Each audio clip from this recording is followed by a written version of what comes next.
ఒడిశా తీరంలో బంగాళాఖాతం అలల మధ్య నీలాచలంపై కొలువైన ప్రత్యక్ష దైవం, కోట్లాది మందికి ఆరాధ్య దైవం. ఆయనే జగతికి నాథుడు, జగన్నాథుడు. అది ఒక ఆలయం మాత్రమే కాదు, అది కోట్లాది మంది భక్తుల విశ్వాసానికి ప్రతీక. హిందూ సంప్రదాయానికి నిలయం, శాస్త్రానికి సవాలు విసిరే పరమ పవిత్ర పుణ్యక్షేత్రం. రాజు నుంచి సామాన్యుడి వరకు ఆయన ముందు ఎవరైనా ఒక్కటేనని చాటి చెప్పే ఆధ్యాత్మిక ప్రదేశం. ఏడాదిలో ఒకసారి స్వామివారే గర్భగుడి నుంచి బయటకొచ్చి భక్తులకు దర్శనమిచ్చే మహాఘట్టం. అదే పూరి జగన్నాథుడి రథయాత్ర. ఇంతకీ ఈ ఏడాది రథయాత్ర మహోత్సవం ఎలా సాగుతోంది? ఎంతమంది భక్తులు తరలి వచ్చారు? ఈ రథయాత్ర మనకిచ్చే సందేశం ఏంటి? పూరి జగన్నాథుడి ఆలయం చుట్టూ అంతు చిక్కని రహస్యాలేంటి? అదే ఇవాల్టి సాక్షి స్పెషల్ ఎడిషన్. కోట్లాది మంది భక్తుల కొంగు బంగారం పూరి జగన్నాథుడు. ఎన్నో పురాణ గాథలు, మరెన్నో ఆశ్చర్యపరిచే విశేషాలు, ఇంకెన్నో ఆధ్యాత్మిక రహస్యాలను తనలో దాచుకున్న మహాపుణ్యక్షేత్రం. నీలమాధవుని ఆవిర్భావం నుంచి జగన్నాథ స్వామి విగ్రహాల ప్రతిష్ఠ వరకు బంగారు చీపురుతో రథాలు వెళ్లే మార్గాన్ని రాజే స్వయంగా శుభ్రం చేయడం నుంచి గర్భగుడిలోని ప్రధాన విగ్రహాలనే బయటకు తీసుకొచ్చి ఊరేగించడం వరకు ప్రతి అంశం భక్తులను ఆశ్చర్యానికి, భక్తి పారవస్యానికి గురి చేస్తుంది. వేల సంవత్సరాల చరిత్రకు, వేద సంప్రదాయాలకు, భక్తి ఉద్యమానికి నిశ్శబ్ద సాక్షిగా నిలిచిన మహాపుణ్యక్షేత్రమే పూరి జగన్నాథుడి ఆలయం. ప్రతి ఏటాలానే ఈసారి కూడా ఆ జగన్నాథుడి రథయాత్ర అంగరంగ వైభవంగా మొదలైంది. జగన్నాథుడి నినాదాలతో పూరి మారుమోగుతోంది.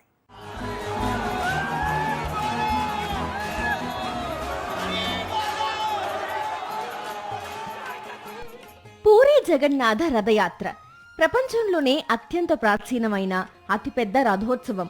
గర్భగుడిలో ఉండే ఆ దేవదేవుడు కోట్లాది మంది భక్తుల మధ్యకు వచ్చే అపురూప సందర్భం. రాజు, పేద, ధనవంతుడు, కూలీ అనే తేడా లేకుండా అందరూ ఆ భగవంతుడి రథాన్ని లాగే అపురూపమైన సందర్భం. ఏడాదిలో ఒకసారి ఆ జగన్నాథుడు తన సోదరుడు బలభద్రుడు, సోదరి సుభద్రాదేవితో కలిసి సింహాసనం వదిలి రథాన్ని అధిష్ఠించి భక్తుల మధ్యకు వస్తారు. ఆ క్షణం కేవలం ఉత్సవం మాత్రమే కాదు, అది దైవం నేరుగా భక్తుడి చెంతకు వచ్చే మహా ఉత్సవం. అదే పూరి జగన్నాథుని రథయాత్ర. ఒడిశాలోని పూరి క్షేత్రంలో ప్రపంచ ప్రఖ్యాతిగాంచిన ఆ జగన్నాథ రథయాత్ర ఘనంగా ప్రారంభమైంది. అంగరంగ వైభవంగా ముందుకు సాగుతోంది. ఈ రథయాత్ర మహోత్సవంలో పాల్గొనేందుకు దేశ నలుమూలల నుంచి లక్షల మంది భక్తులు తరలి రావడం, జగన్నాథుడు, బలభద్రుడు, సుభద్రాదేవి కొలువై ఉన్న రథాలను లాగేందుకు భక్తులు పోటీ పడటం, జై జగన్నాథ్ నినాదాలతో పూరి వీధులు మారుమోగటం, భక్తి పారవస్యం పొంగి పొర్లటం, ఇదంతా చూసేందుకు రెండు కళ్ళు చాలవు. అక్కడ ప్రతి రాయి ఒక చరిత్ర, ప్రతి సంప్రదాయం ఒక సందేశం, ప్రతి ఉత్సవం ఒక తత్వం. ప్రతి ఏటా ఆషాఢ మాసంలో శుక్లపక్ష విదయ తిథి నాడు ఈ ఉత్సవం అత్యంత వైభవంగా జరుగుతుంది. ఈ ఏడాది కూడా అంతే అంగరంగ వైభవంగా జగన్నాథుని ఉత్సవం మొదలైంది. పూరి జగన్నాథుడిని ఆలయం నుంచి రథంపైకి తీసుకువచ్చే ఘట్టాన్ని పహాండి అంటారు. ముందుగా తెల్లవారుజాము నుంచే ఆలయంలో ప్రత్యేక పూజలు నిర్వహిస్తారు. అనంతరం సేవాయతులు శ్రీమూర్తులను రత్నసింహాసనం నుంచి బయటకు తీసుకొస్తారు. ఈ విగ్రహాలను నేరుగా తీసుకురారు, ముందుకు వెనక్కు ఊగుతూ తీసుకెళతారు. దీన్నే పహాండి అంటారు. మొదట సుదర్శన చక్రం, తరువాత బలభద్రుడు, ఆ తరువాత సుభద్రాదేవి, చివరిగా శ్రీ జగన్నాథుడు బయటకు వస్తారు. అదే సమయంలో సింహద్వారం దగ్గర 1000 కళ్లతో వేచియున్న లక్షలాది మంది భక్తులు జై జగన్నాథ్, హరిబోల్ నినాదాలతో హోరెత్తిస్తారు. అశేష జనవాహిని జయ జయ ధ్వానాల మధ్య జగన్నాథుడు ఆలయం నుంచి వెలుపలకు వచ్చి నందిఘోషను అధిష్ఠిస్తాడు. దీన్నే గరుడ ధ్వజ అని కూడా పిలుస్తారు. ఇక బలభద్రుడు తాళధ్వజ, సుభద్రాదేవి దర్పదలపై ఆసీనులవుతారు. ఈ రథాల తయారీ కూడా సంప్రదాయబద్ధంగా జరుగుతుంది. ప్రతి ఏటా అక్షయ తృతీయ నాడు నూతన వేప కర్రలతో ఎలాంటి ఆధునిక పరికరాలు లేకుండా సంప్రదాయ పద్ధతుల్లోనే వడ్రంగులు ఈ రథాలను నిర్మిస్తారు. అందుకే ఈ యాత్రలో ఆ రథాలు చాలా ప్రత్యేకం.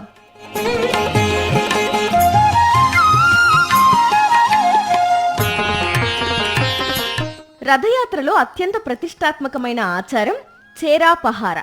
రథాలు సిద్ధమయ్యాక పూరి సంస్థాన గజపతి మహారాజు స్వయంగా బంగారు చీపురతో వేదికను ఊడ్చి సుగంధభరిత చందన జలాన్ని చల్లుతారు. దీనికి అర్థం ఏంటో తెలుసా? ఆ భగవంతుని ముందు రాజులైనా సామాన్యులైనా ఒక్కటే అని చెప్పేందుకే ఈ ఆచారం, ఆ సాంప్రదాయం.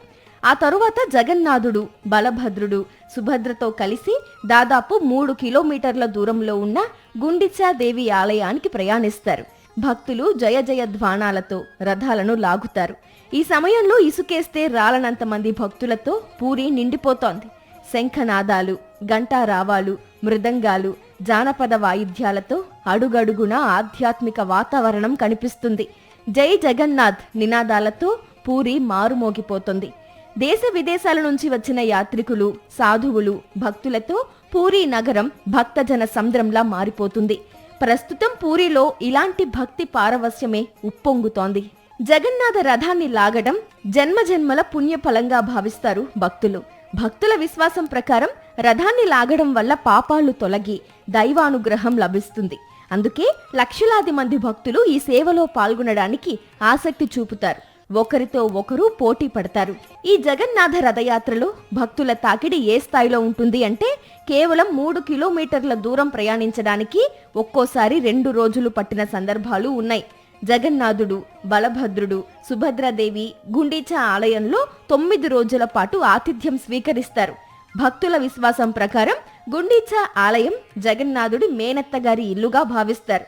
సంవత్సరానికి ఓసారి స్వామివారు స్వయంగా భక్తుల మధ్యకు వచ్చి కొలువై ఉంటారు అని నమ్మకం. ఈ ఆతిథ్యం స్వీకరించిన అనంతరం జగన్నాథుడు తిరిగి ప్రధాన ఆలయానికి చేరుకుంటారు. ఈ తిరుగు ప్రయాణాన్ని బహుదా యాత్రగా పిలుస్తారు.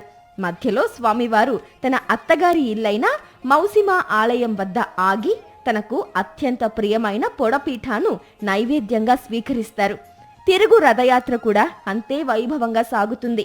లక్షలాది మంది భక్తులు ఈ యాత్రను కూడా అత్యంత భక్తి శ్రద్ధలతో వీక్షిస్తారు. పూరి ఆలయంలోని జగన్నాథ, బలభద్ర, సుభద్రల విగ్రహాలు సాధారణ దేవతల వలె కాకుండా పెద్ద కళ్ళు, సగం అవయవాలతో అసంపూర్ణంగా చెక్కబడి ఉండటానికి రకరకాల కథలు ప్రచారంలో ఉన్నాయి. మాలవ దేశరాజు ఇంద్రద్యుమ్నుడు భగవంతుని విగ్రహాలను తయారు చేయడానికి దైవిక శిల్పి అయిన విశ్వకర్మను ప్రార్థించారు. విశ్వకర్మ ఒక వృద్ధ వడ్రంగి రూపంలో వచ్చి విగ్రహాలను చెక్కడానికి అంగీకరిస్తారు.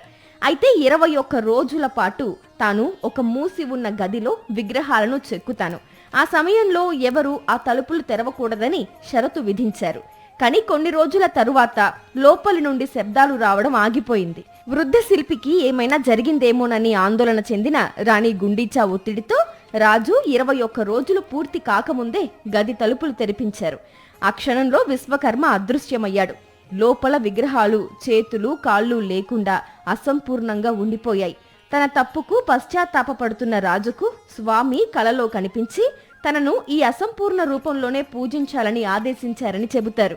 జగన్నాథ రథయాత్ర కేవలం ఒక ఉత్సవం మాత్రమే కాదు, ఇది భక్తి, సంప్రదాయం, సమానత్వం, దైవానుగ్రహానికి ప్రతీక.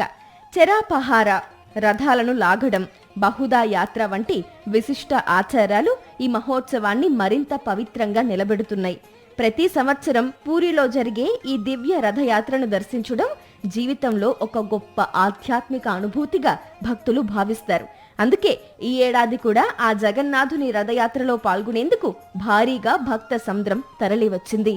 హిందువులకు అత్యంత పవిత్రమైన చార్ధామ్ క్షేత్రాల్లో పూరి జగన్నాథ ఆలయం ఒకటి. ప్రతి ఏడాది కొత్తగా నిర్మించే 3 రథాల విశిష్టత, చెరాపహార సంప్రదాయం, హీరా పంచమి, బహుదా యాత్రతో పాటు ఈ మహోత్సవం వెనుక దాగి ఉన్న ఆధ్యాత్మిక సందేశాన్ని తెలుసుకుంటే జన్మ చరితార్థమవుతుంది. ఈ జగన్నాథ రథయాత్రలో ఓ 10 ఆసక్తికర విశేషాలేంటో ఒక్కసారి చూద్దాం. నడిచే దైవంగా ఖ్యాతి చెందిన ఆది శంకరాచార్యులు మన దేశంలో స్థాపించిన 4 ప్రధాన పుణ్యక్షేత్రాలు 4 పవిత్ర ధామాలుగా విరాజిల్లుతున్నాయి. అందులో ఒకటే తూర్పు దిక్కున ఒడిశా రాష్ట్రంలో వెలిసిన పూరి జగన్నాథ స్వామి దేవాలయం. పూరి క్షేత్రంలో వెలసిన జగన్నాథుని ఆలయాన్ని 12వ శతాబ్దంలో కళింగ రాజ్యాన్ని పరిపాలించే అనంతవర్మ చోడగంగాదేవ ప్రారంభించగా ఆయన మనవడైన రాజా అనంగ భీమ్దేవ్ పూర్తి చేశాడని చెబుతారు. అంతకుముందు అక్కడున్న ఆలయాన్ని ఇంద్రద్యుమ్న మహారాజు కట్టించాడని చరిత్ర చెబుతోంది. ఉపనిషత్తులు మానవ శరీరాన్ని ఒక రథంగా, ఇంద్రియాలను గుర్రాలుగా, మనస్సును పగ్గాలుగా, బుద్ధిని సారథిగా వర్ణిస్తాయి. జగన్నాథ రథయాత్ర ఈ తత్వాన్నే సులభంగా అర్థమయ్యేలా బోధిస్తుంది. భౌతిక జీవితంలోని బంధనాలను అధిగమించి పరమాత్మ వైపు సాగడమే నిజమైన జీవన ప్రయాణమని ఈ మహోత్సవం గుర్తు చేస్తుంది. పూరీ క్షేత్రంలో జగన్నాథుడు శ్రీ మహావిష్ణువు శ్రీకృష్ణుని స్వరూపంగా ఆరాధించబడతాడు. ఇక్కడ ఆయనతో పాటు అన్నయ్య బలభద్రుడు, చెల్లెలు సుభద్రదేవి ఒకే ఆలయంలో పూజలు అందుకుంటారు. అన్న చెల్లెళ్ళు ముగ్గురు కలిసి కొలువై ఉండే ఈ సంప్రదాయం భారతదేశంలోని ఇతర ఆలయాల్లో కనిపించదు. అందుకే పూరీ క్షేత్రానికి అపూర్వమైన ఆధ్యాత్మిక ప్రాధాన్యం లభించింది. జగన్నాథ రథయాత్రలో ఉపయోగించే 3 రథాలను ప్రతి సంవత్సరం కొత్తగా నిర్మించడం మరో విశేషం. ప్రత్యేకంగా ఎంపిక చేసిన పవిత్ర వృక్షాల చెక్కతోనే ఈ రథాలను తయారు చేస్తారు. ప్రతి రథానికి వేరువేరు రంగుల వస్త్రాలు, ప్రత్యేక చక్రాలు, గుర్రాలు, ధ్వజాలు, అలంకరణలు ఉంటాయి. వీటిలో జగన్నాథుని రథమే అత్యంత ఎత్తుగా వైభవంగా ఉంటుంది. జగన్నాథుడి నందిఘోష రథం 16 చక్రాలతో సుమారు 45 అడుగుల ఎత్తులో ఉంటుంది.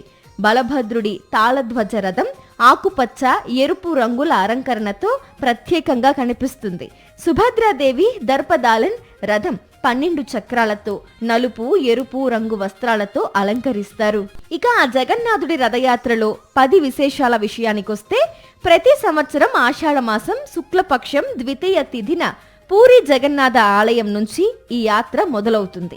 రథాల నిర్మాణానికి ఎంపిక చేసిన వేప చెట్లను దారు అని పిలుస్తారు. దీనికోసం ప్రత్యేక కమిటీని ఏర్పాటు చేసి శుభప్రదమైన చెట్లను ఎంపిక చేస్తారు. జగన్నాథుని రథాన్ని నందిఘోష అంటే గరుడ ధ్వజ అని, బలరాముని రథాన్ని తలధ్వజ అని, సుభద్రాదేవి రథాన్ని దర్పదాలన్ అంటే పద్మరథం అని పిలుస్తారు. ఈ రథ నిర్మాణం కోసం వసంత పంచమి రోజున కలప ఎంపిక మొదలై అక్షయ తృతీయ నాడు రథాల నిర్మాణం ప్రారంభమవుతుంది.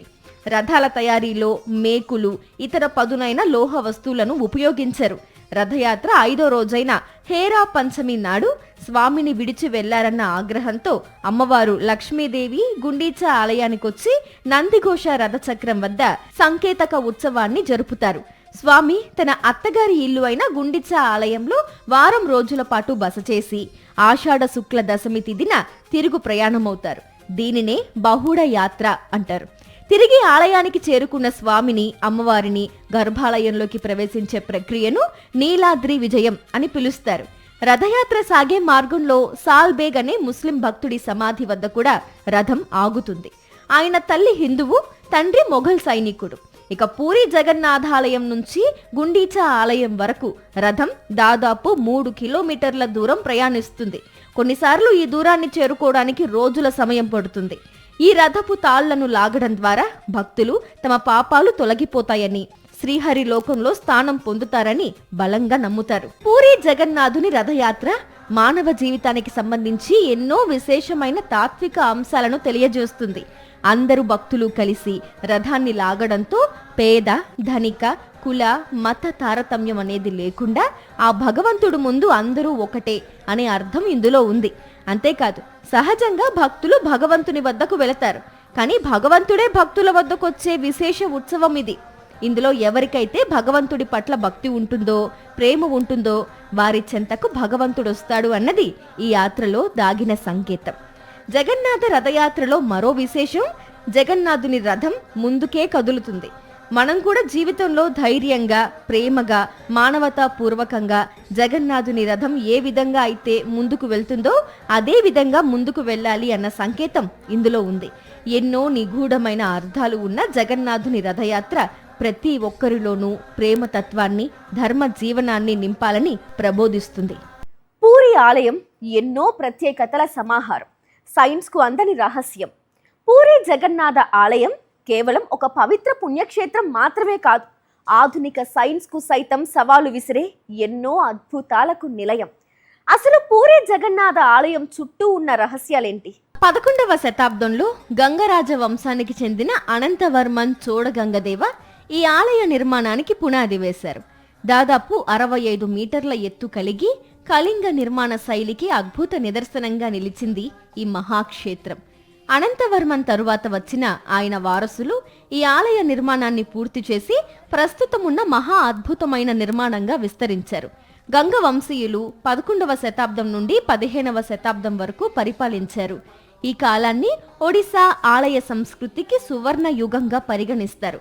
స్కాంద బ్రహ్మ పురాణాల ప్రకారం కృతయుగంలో మాళవ దేశాన్ని పాలించిన ఇంద్రద్యుమ్న మహారాజు జగన్నాథుని ఆలయాన్ని నిర్మించారు.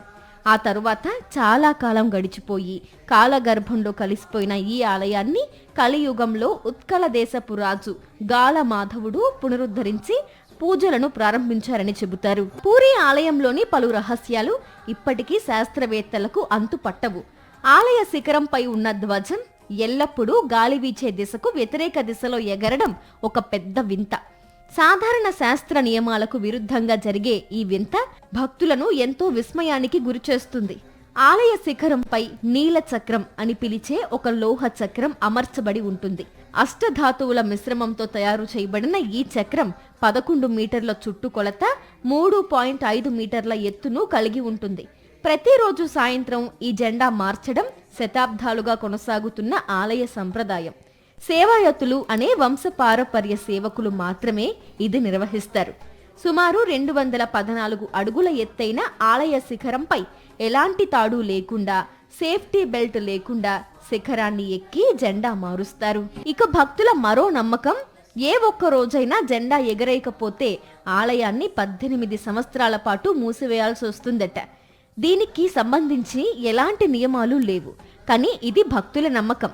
ఇక పూరి ఆలయంపై ఎక్కడా పక్షులు వాలవని భక్తులు చెబుతారు. ఆలయాన్ని గరుడు కాపాడుతున్నందున పక్షులు ఆలయ శిఖరంపై వాలవని నమ్మకం ఉంది.